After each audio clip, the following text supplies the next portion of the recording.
What's up guys, it's Smith here from GamersHeroes.com, and today I want to tell you about the best class in Xenoblade Chronicles that you can completely miss. This class is completely skippable, and it's a class that the more time you put into it, the stronger it gets. So you want to get this as early as you possibly can. Now the class I am talking out belongs to a hero called the Defiant Triton. The class is the Soul Hacker class. Now this starts off as an attacking role, but the best thing about this is the versatility of the class. As you can see, the outfit is already pretty badass. The stats are really good too. But the best thing about this is the soul hack list. You can see there at the bottom, if I press the Y button, the soul hack list appears. Now what the soul hack list does is tells you all of the different arts and skills that you can get on this character. They don't learn skills like other characters do.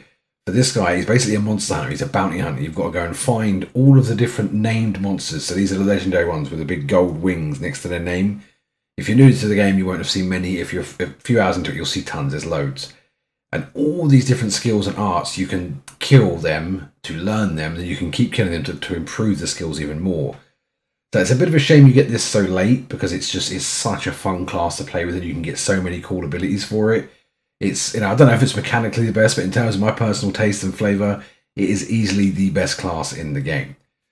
Now, I've got this on my Lance. He's the one that starts with, he is the class inheritor. You can teach it to anyone else in the class, in the group. All you've got to do is have the class on. If you have the hero with you, they will learn the class quicker. That's pretty much how you teach classes to all of the characters throughout the entire game.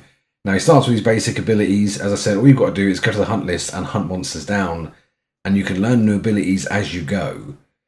So you could be getting this quite early if you sort of dive from, not really early, it's still late in the game. It's the worst thing, it's too late in the game for me. Like, if you're not much of the end game, if you just want to get the story done, this is going to be sort of relatively close-ish to maybe 10, 15 hours from the end of the story. So not too close in normal game length, but Xenoblade games are massive.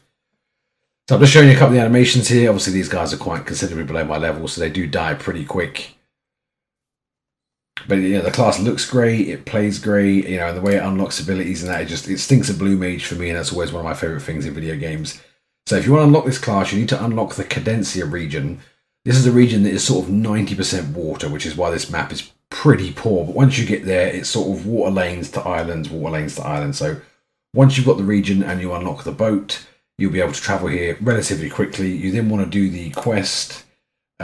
Doing it my way, it's Colony 15 is where you need to go, which is here on the map. So grab this class for yourself as soon as you can, guys. It's a ton of fun. So yeah, I hope you enjoyed this video, and I'll catch you guys in the next one. Take care now.